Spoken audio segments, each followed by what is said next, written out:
అదేవిధంగా రుజుల రైతులు సమస్య ఉంటే ఒక రైతాంగం కావచ్చు లేదా ఈ సమస్య ఉందని ప్రభుత్వంతో చెప్పుకునేవారు. వాళ్ళ ముందు ప్రభుత్వం పట్టించుకోవట్లేదు, మాకు జరుగుతున్నటువంటి అన్యాయం ఇది, మీరు మాకు చేయూతనివ్వండి, మా తరఫున మాట్లాడండి అని ప్రతి రైతులు వెళ్ళి జగన్ గారిని కలిసిన తర్వాత ఆయన నేరుగా రంగంలో దిగి మరి గట్టిగా ఈ రైతుల తరఫున నిలబడుతూ భీమవరం రావడం జరిగింది. అలాగే పొగాకు రైతులు, అలాగే పత్తి రైతులు, అలాగే మామిడి రైతులు, ఏ ప్రాంతంలో ఏం జరిగినా సరే నేరుగా అక్కడ మాజీ ముఖ్యమంత్రిగా ప్రజల తరఫున ఉండేటటువంటి వ్యక్తిగా జగన్మోహన్ రెడ్డి గారిని వినియోగించుకోవడం జరుగుతుంది. కార్యక్రమాలు ఉన్నటువంటి నేపథ్యంలో ఇంకా పెద్ద చాలా మంది మాట్లాడాల్సినటువంటి అవసరం ఉంది కాబట్టి నాకు ఈ అవకాశం ఇచ్చినటువంటి పెద్దలకు ధన్యవాదాలు తెలియజేస్తూ సెలవు. Thank you sir. ఈ కార్యక్రమం ఉద్దేశించి కాటాంగోన వైసీ ఎంపీపీ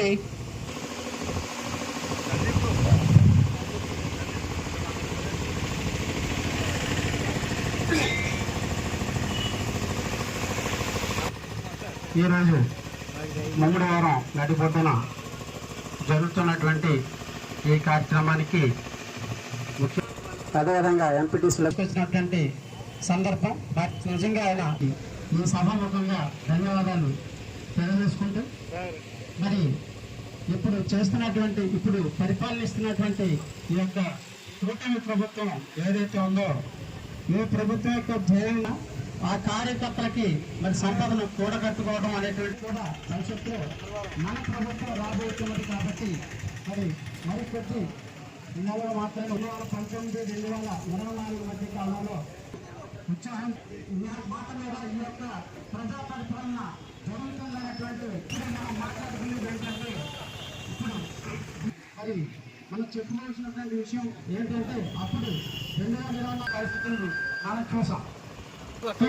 ఈ సమాజంలో ఈ పిహెచ్ రియంబర్స్మెంట్ ని మరి 100% కూడా మరి ఆయన బకాయిలు లేకుండా ఎప్పటికప్పుడు మరి చెల్లిస్తూ మరి ప్రజల ఈ యొక్క విద్యార్థుల యొక్క భవిష్యత్తుకు బంగారు బాటలు వేసిన అంతేకాకుండా ఇప్పుడున్నటువంటి ప్రజలకు కూడా ఇప్పుడు జరుగుతున్నటువంటి అభివృద్ధి ఏదైతే ఉన్నాయో వచ్చేటువంటి ఎలక్షన్ జనరల్ ఎలక్షన్ ఎలాగా ఉంది కాబట్టి మరి జరగబోయేటువంటి ఈ యొక్క సమరంలో చక్కని అవకాశం ముందుంది కాబట్టి పోస్టులు ఇచ్చాం, టీచర్ ఉద్యోగాలు ఇచ్చామని చెప్పి గొప్పలు చెప్పుకున్నటువంటి ఈ ప్రభుత్వం కోఆర్డినేటర్ ఉన్నటువంటి పొన్నా సతీష్ గారిని మరి అత్యధికమైనటువంటి మెజార్టీతో ధైర్యంగా వచ్చి మద్దతుగా ఏ రకంగా అయితే ఈ విద్యార్థులను ఇబ్బంది పడుతుంది.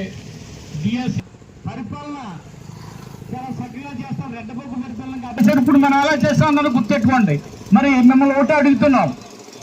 మరి గత ముఖ్యమంత్రి గారు రాజశేఖర రెడ్డి గారు కుమారుడైనటువంటి జగన్మోహన్ రెడ్డి గారు మరి ఏ రకంగా చేశాడు సచివాలయాల వలయ ఉద్యోగుల్ని మరి ఒకటైనా